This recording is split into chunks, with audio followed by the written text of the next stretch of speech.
Здоров, бобры, с вами Славасел, и сегодня мы снова будем выживать на морских льдах племенем. Естественно, Кассандра Extreme Hardcore, и в этот раз, в отличие от предыдущего, я выбрал более холодную температуру, до минус 80 зимой.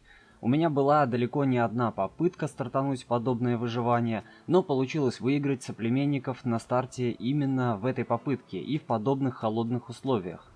Для того, чтобы добраться до врага и не замерзнуть, я нарандомил всех колонистов с пуховиками. На самом деле, выбрав столь холодный биом, они попадаются очень часто. У меня ушло меньше минуты на то, чтобы собрать команду из 4 человек, а вот пятого я хотел каннибала, у которого нет минусов. Хотел сделать так, чтобы именно он выжил, и зарандомить его было трудно. Каннибалы попадаются редко, и обычно они не способны лечить. Но меня подобный расклад, естественно, не устраивает.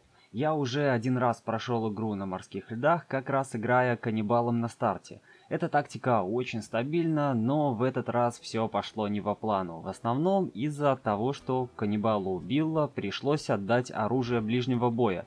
Кстати, рандомить пуховики всем сразу не обязательно, можно просто периодически переодевать колонистов, спасая их от гипотермии, что я в принципе и делал. Ну, а вот мы дошли до вражеского поселения, и дальше все по стандарту. Строим киллбокс со стульями, разжигаем костер на всякий пожарный, лол. И дальше такие, чё, Муфала? Я впервые вижу такую картину, и шанс упускать никак нельзя. У меня сразу возник план в голове: взбесить все стадо и натравить их на врагов. А даже если не получится, я хотя бы перебью все стадо, и впоследствии у меня будет много мяса и кожи. И, конечно же, подобный маневр у меня получается, но не без всякой дичи, конечно же.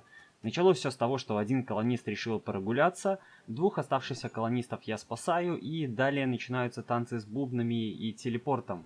Мы начинаем бегать туда-сюда и тянуть время. К сожалению, каннибал, которого я так долго, реально, наверное, 10 минут пытался зарандомить нормального каннибала, и он сейчас в очень плачевной ситуации, но я все равно до конца не отчаиваюсь, и мне хочется сделать так, чтобы он выжил. Но пока что все ведет к тому, что выживет именно Вал, именно вот этот колонист, которым я сейчас бегаю туда-сюда. Мои колонисты уже все лежат без сознания, киллбокс горит, однако Муфала сделали свое грязное дело и все-таки помогли мне выиграть. Ну а далее захватываем поселение, смотрим, что у нас есть, чего у нас нет. Спасаем того колониста, который расстроился в начале, и я ставлю спальное место, потому что почему-то не могу захватить кровати. Скорее всего, это из-за того, что живы Муфала, и как бы атака на колонию продолжается. Но их мы добиваем, и поселение теперь полностью под нашим контролем. У нас есть 2 колониста, и все в принципе неплохо, если бы не одно «но», которое очень классно видно, когда открываешь вкладку «Работа». Дело в том, что оба моих колониста, они прям недоколонисты.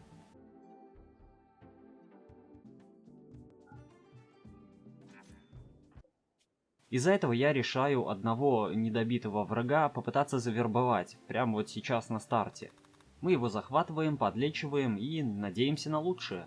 Склад и свалку я сразу же делаю на улице, под крышей. Я уже понял, что делать склад в помещении совершенно бессмысленно, это вообще не дает никаких бонусов.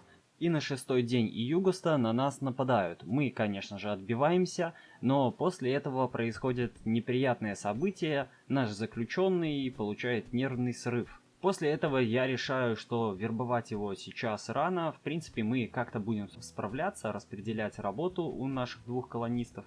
Очень тяжело будет с переноской, потому что переносить может только один колонист, а убираться вообще не может никто. И красота всех помещений, красота на улице будет всегда снижена. Это крайне неприятно, но тем не менее исправить мы это никак не можем. Я перемещаю кровати по разным комнатам, хочу хоть как-то повысить настроение моих колонистов, но из-за того, что все помещения выглядят просто ужасно, это крайне тяжело сделать. И потому постепенно они срываются. Ну и тут ко мне приходит торговец. Я, кстати, не упомянул, до этого торговца ко мне еще один приходил, Просто гость, насколько я помню, так называется, и мы ему продали часть дальнобойного оружия и получили немного серебра, а этому мы продаем все ближнее оружие. И затем начинаем постепенно перестраивать базу. Главное не забывать демонтировать пол перед тем, как строить стены, поскольку каждая единица ресурса нам нужна. Возможно, эта необходимость на данный момент не слишком сильно ощущается, но впоследствии ресурсов нам нужно будет все больше и больше для того, чтобы нормально выживать. Кстати, даже если вы собираетесь оставить какую-то стену на своем месте, на том месте, на котором она и была, все равно лучше ее разобрать, снять пол, который находится под этой стеной, и построить стену заново. Потому что, как в данном случае, у меня на этом месте находилась металлическая плитка, а это 5 или 6 единиц стали с каждого кусочка разобранного пола. Короче, очень даже неплохо. Ну а далее мы начинаем строительство защиты. И строим, как и в прошлый раз, деревянную стену. Но в этот раз я постараюсь немного лучше обустроить свой киллбокс, для того, чтобы, как раньше, мне эту деревянную стену никто не проломил. Ну а сам киллбокс мы будем строить из песчаника. У нас тут есть пару комнат, в которых можно разобрать пол, построенный из этого материала, и, собственно, таким образом получить данный ресурс. Но далее случается непредвиденное, и я прям еле-еле справляюсь с каким-то зайцем. Всего лишь пострадало оба колониста, но ничего, бывает. Древесины, конечно, на этой базе оказалось прям нереально много за счет большого количества столов и стульев, так что в этом плане у нас все в принципе хорошо, а что касается колонистов, у нас все в принципе плохо. У нас есть такой более-менее средненький повар, нам в принципе будет его достаточно для того, чтобы разделывать животных, разделывать людей. У него есть перк психопат, и потому за разделку человечины он не получает никаких дебафов. И есть такой более-менее нормальный, способный исследователь. В принципе, нам больше ничего и не нужно. Мы, конечно, теряем часть строительных ресурсов из-за того, что у нас нету нормального строителя, но с этим можно жить. Ну а далее ко мне присоединяется новый колонист, Шершень. И это же неспроста. На самом деле колонист очень крутой. Он изначально дико прокачанный, и сразу же за ним ко мне пришли пираты. Ну и теперь настрой у меня приподнятый, колония выглядит замечательно. И к тому же теперь у меня есть нормальное, я бы даже сказал отличное оружие, с помощью которого я уже смогу отбиваться от врагов. К тому же еще и Шершень убрался в колонии, у меня теперь не будет таких проблем с настроением, как были раньше, и я смогу начать изучать технологии. Ну а Вал у меня отличный исследователь, и забегая вперед, электричество я изучу достаточно быстро. Затем 1 сента ноября на меня снова нападают, но в этот раз у меня уже есть 2 винтовки, с помощью которых я смогу отстрелять врагов на подходе, и есть 1 пистолет-пулемет, который неплох в ближнем бою. Поэтому мы опять же запросто отбиваемся, и у нас есть еще больше оружия. Есть пулемет и есть дробовик. Дробовик может быть не так хорош, но вот пулемет на данный момент это имба на старте. В принципе, если сравнивать все показатели в целом, то пулемет будет на 2-м месте после энерговинтовки по эффективности. К слову, если вы не заметили, я убрал у всех колонистов ограничения по времени сна, работы и отдыха. На начальных этапах игры это в разы удобней. Колонисты идут спать только тогда, когда им хочется спать, колонисты развлекаются только когда у них низко падает развлечение, и вследствие ими проще управлять. Ну и постепенно я замечаю, что у нас начинаются проблемы с температурой. Сейчас всего лишь 5 сента ноября, это как бы осень, и несмотря на это, уже у некоторых колонистов начинается гипотермия. На данном этапе я могу найти у себя кое-какие более теплые вещи, чем одеты на колонистах, но впоследствии зимой температура начнет зашкаливать сильно, и уже мне придется строить костры. Ну вот мы закончили постройку киллбокса, начинаем расчищать снег внутри всей колонии для того, чтобы повысить скорость передвижения. И внутри киллбокса в этот раз я сразу же строю, а если говорить точнее, то не достраиваю деревянную стенку. Как я уже говорил, она отлично агрит на себя врагов, и практически все идут внутрь киллбокса. Ну и дальше совершаю такую небольшую ошибочку, я продолжаю перестраивать внутренние постройки в своей базе, но вместо этого мне стоило бы уже начать строить ловушки, потому что нападения уже давненько не было, А это значит, что оно скоро будет, и мне нужно как-то отбиваться. Ну и на 9-й день осени на меня, собственно, и нападают. А я до сих пор не построил ни одной ловушки. В принципе, это не такая уж и большая проблема. Ловушки и киллбокс это все-таки не имба, как многие думают. И от этого нападения мы отбиваемся достаточно просто, в основном за счет хорошего оружия. И вот хорошее оружие это как раз таки имба, это то, что у вас должно быть всегда. Ну и вот мы отбились, получили очередные отличные предметы. Жаль только, что перетаскивать мы все это будем достаточно долго.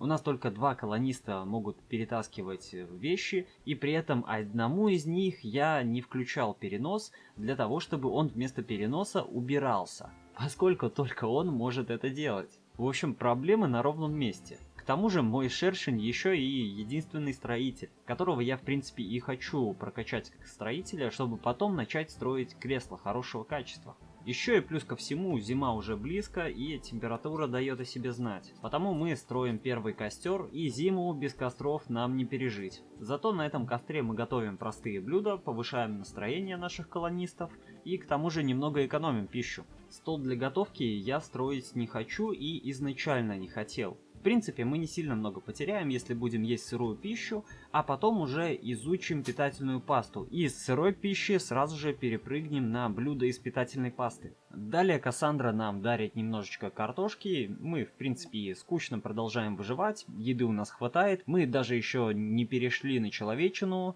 несмотря на то, что у нас 3 колониста. Все, конечно же, за счет муфал на старте, из которых, кроме еды, я, конечно же, еще и получил достаточно много кожи, которую буду потом продавать оптовому торговцу. Осталось только дождаться его. Наш колонист Вал уже прокачал достаточно неплохое исследование, и с каждым днем мы исследуем новые технологии все быстрее и быстрее. И уже в первую зиму мы изучим электричество, а это достаточно неплохой показатель.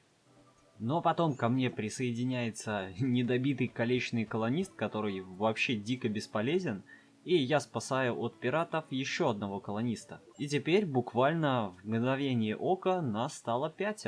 Однако я немного боюсь за своих колонистов, потому что атакующих много. А защита у меня до сих пор никакущая, я до сих пор не построил ни одной ловушки. И в этом в принципе косяк, я как-то почему-то забыл, вылетело из головы просто. Но после этого нападения, после того как мы суициднули нашего новичка, я конечно же начну строить ловушки, рисковать больше я не могу. Все-таки у меня сейчас не так много народа, чтобы я мог вот так вот смело потерять нескольких колонистов и продолжить выживать дальше. Ну, а затем и второй новичок также умирает. А на второй день зимы почему-то мне очень сильно не повезло, и через пару дней после того, как этот колонист получил свои раны, у него появилось заражение. А сразу после этого заражения он получил нервный срыв, и изначально я не придал этому значению, не стал ничего делать, но впоследствии из-за этого он в принципе и умер. И поэтому мы остались вдвоем, зато хотя бы с очень приятными колонистами, не бесполезными это точно. Это Вал и Шершень. Смертей, конечно же, было много, но мы не отчаиваемся и продолжим выживать дальше. Как я уже говорил, я не остановлюсь, пока не пройду игру. И в принципе я это уже сделал, но мне бы хотелось сделать это именно в хардкор режиме, именно для записи. Поэтому следующая серия не заставит себя долго ждать. Смело подписывайся на канал, чтобы не пропустить ее. И главное, не пиши всяких глупостей, наподобие когда следующий выпуск. Я сразу же вот прям в видео хочу это сказать, чтобы потом не было подобных вопросов, то что следующий выпуск будет на следующей неделе. И скорее всего, если я все успею, то будет даже 2 выпуска в неделю. И в принципе, я надеюсь, что мы перейдем на такой формат 2 видео в неделю. Ну, если нет, то 1 выпуск на выходных, суббота, воскресенье. Ждите. Ну и до скорых встреч.